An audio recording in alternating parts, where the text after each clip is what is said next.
कई चैनल्स ने दिखाया उसमें राजस्थान और मध्य प्रदेश में खासतौर पे बीजेपी को बढ़त दिख रही है, सरकार में बीजेपी आ सकती है। लेकिन कांग्रेस पार्टी का कहना है कि हम एग्जैक्ट पोल के नतीजों का इंतजार करेंगे और उसमें कांग्रेस पार्टी बहुमत में आएगी।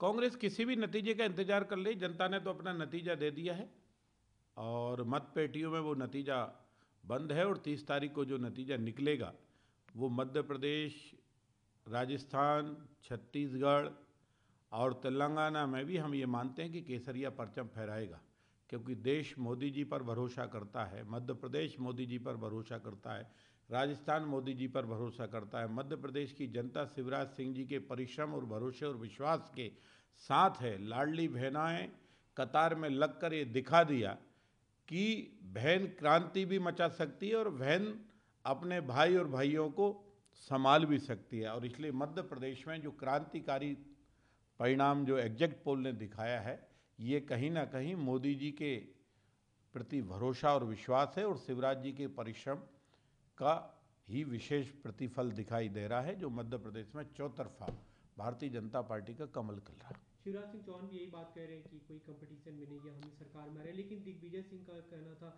उन्होंने कल बयान दिया कि 130 सीटें कांग्रेस पार्टी बिल्कुल जीतेगी और हम एग्जैक्ट पोल के नतीजों का इंतजार करेंगे, उसमें बीजेपी। देखिए, शिवराज जी तो ये पहले ही कह चुके हैं कि कांग्रेस कहीं कंपटीशन में नहीं है, कांग्रेस का और हमारा कहीं कोई मुकाबला नहीं है, कांग्रेस अपने आप में मुकाबले से बाहर हो गई। दिग्विजय सिंह से ये तो पूछो कि 130 विधानसभा में सभा करने गए हो क्या महाराज?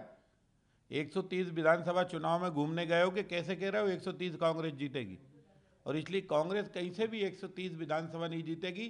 कांग्रेस 50-60 भी विधानसभा जीत जाए तो बड़ी बात है। कई कांग्रेस के जो तुर्रम खां थे ना, वो जमीन में धूल चाटते दिखाई देंगे, क्योंकि जनता ने कांग्रेस को सबक सिखाना तय कर लिया। लेकिन अगर हंग असेंबली की सिचुएशन आती है, अरे सर, ये शब्द आप बोलो ही नहीं, ऐसा कुछ होने वाला नहीं है। राजस्थान में भी फुल मेजोरिटी, मध्य प्रदेश में भी 2/3 मेजोरिटी के साथ सरकार आएगी और छत्तीसगढ़ में भी भारतीय जनता पार्टी की ही सरकार बनेगी।